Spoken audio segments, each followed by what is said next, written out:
अस्सलाम वालेकुम। ये हम अब बात करेंगे इंटरनल एयर की। इंटरनल एयर में अगर हम देखें तो ये स्नेल के शेल लाइक हमें एक ये स्ट्रक्चर मिल रहा है जो कि 2.5 टन से मिलके बना होता है।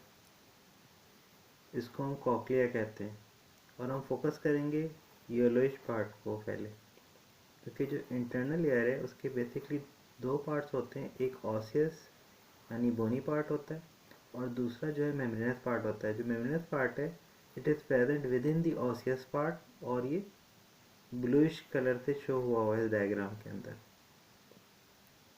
अच्छा, ये बिल्कुल इसी तरह से जैसे कोई वॉल पॉइंट हो तो एक उसकी मेन कवरिंग होती है और उसके अंदर एक रिफिल होती है।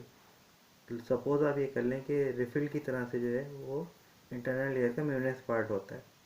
तो अभी हम सिर्फ येलोइश पार्ट की बात करते हैं। तो बाहर से ये कॉक्लिया कहलाता है और इसके अंदर जो मेम्ब्रेनस पार्ट होता है वो कॉक्लियर डक्ट है और सेम शेप का होता है। फिर कॉक्लिया और ये जो तीन हमें नज़र आ रही हैं ये इनकम्प्लीट सर्किल है, तो इनको हम सेमी सर्कुलर केनाल्स कहते हैं। They are 3 in number. ये देखिए 1, 2 एंड 3। और ये वाला जो पार्ट है in between semi circular canal और कॉक्लिया जो है इसको हम वेस्टिब्यूल कहते हैं। इसको हम क्या कहते हैं? इसको हम वेस्टिब्यूल कहते हैं। ठीक है। अब membranes part of the internal layer, और अच्छा इंटरनल लेयर को हम लेब्रिंथ भी कहते हैं। तो लेब्रिंथ के लिहाज से हम बात कर लेते हैं, इंटरनल लेयर के लिहाज से बात कर लेते हैं। जो ऑसियस पार्ट था उसमें ये कॉक्लिया हो गया, फिर वेस्टिब्यूल हो गया और 3 सेमी सर्कुलर केनाल्स हो गए।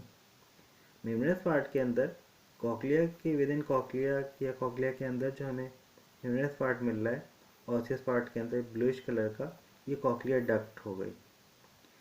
अच्छा, सेमी सर्कुलर केनाल के अंदर जो ब्लूइश कलर के पार्ट मौजूद हैं जस्ट लाइक पैन रिफिल, इसको हम सेमी सर्कुलर डक्ट्स कहते हैं।